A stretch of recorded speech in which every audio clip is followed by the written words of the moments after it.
একজন রাজা বাদশাহ, তিনি ইমানদার বাদশাহ, তিনার বয়স হয়েছে প্রায় ৮০ বৎসর। তিনি মনে মনে ভাবছেন, আমি যদি মারা যাই, আমার এই রাজ্যে যদি কোনো বেঈমান নেতা চলে আসে, বেঈমান রাজা আসে, আমার প্রজারা কষ্ট পাবে, অর্থাৎ আমাকে একজন ইমানদার বাদশাহ নিযুক্ত করতে হবে।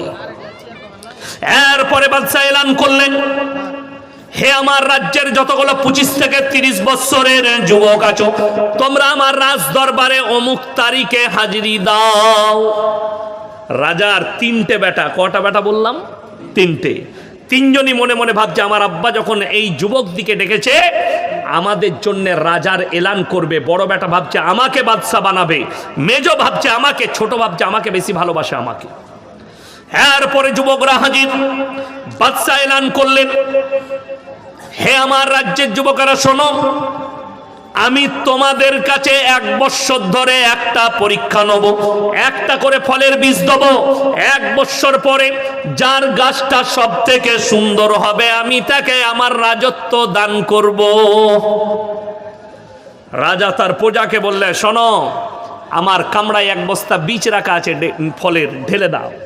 ঢেলে দিলেন, সব যুবক একটা করে কুড়িয়ে নিয়ে যাচ্ছে। এমনকি রাজার 3টে বেটাও নিল। লাস্টে একটা বীজ পড়ে আছে, আর একজন ইমানদার যুবক যার নাম মাহমুদ, সে দাঁড়িয়ে আছে। সে এসে ওই একটা লাস্টের বীজটা কুড়ালো। সে 5 ওয়াক্তের নামাজি এবং ইমানদার ছেলে, হকের ওপরে চলে, লোকের বাগানে কাজ করে, বুড়ি মায়ের সঙ্গে ঝুপড়ি বাড়িতে বাস করে। এই যুবক যখন বীজটা কুড়িয়ে নিয়ে গেল, তার মাকে বললে, মা, বাদশা বলেছে যার গাছটা 1 বৎসর পরে সুন্দর হবে, বাদশা তাকে রাজত্ব দান করবেন।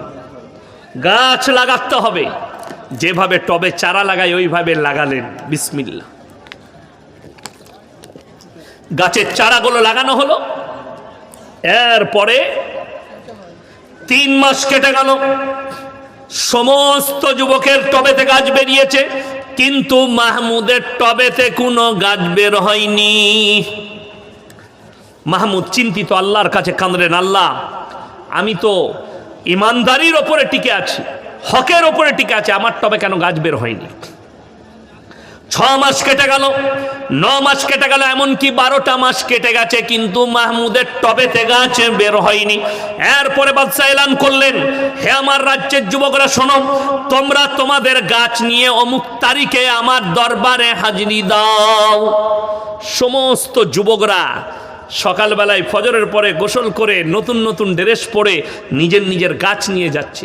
ফজরের নামাজ পড়ে মাহমুদ বাড়িতে এসে মন মারা হয়ে বসে আছে। মা বললে, বাবা, তোমার মন এত খারাপ কেন? মা, আজকে বাদশা এলান করেছে নিজের নিজের গাছ নিয়ে যেতে বলেছে, আমার টবেতে কোনো গাছ নেই, আমি কি নিয়ে যাব? মা বললে, শোনো, হে আমার বেটা মাহমুদ, তুমি এই খালি টবটাই নিয়ে যাও। মা, আমাকে পাগল বলবে লোকে। বলে, পাগল বললেও তুমি নিয়ে যাও, তুমি হকের উপরে আছো। নিয়ে গেলেন, একবারই পেছনে দাঁড়িয়েছে। বাদশা সিংহাসনে আসার পরে সমস্ত গাছগুলো পরিদর্শন করলেন। এরপরে বললেন, হে আমার রাজ্যের যুবকদের মধ্যে একদম পেছনে একজন দাঁড়িয়ে আছো, তোমার নাম কি? বললে, আমার নাম মাহমুদ। যার টবেতে গাছ নেই? বললে, হ্যাঁ, আমার টবে গাছ নেই। তুমি তোমার টবটা নিয়ে আমার রাজ দরবারের সিংহাসনের কাছে এসো। বেচারা ভয়ে ভয়ে ভয়ে ভয়ে আসছে।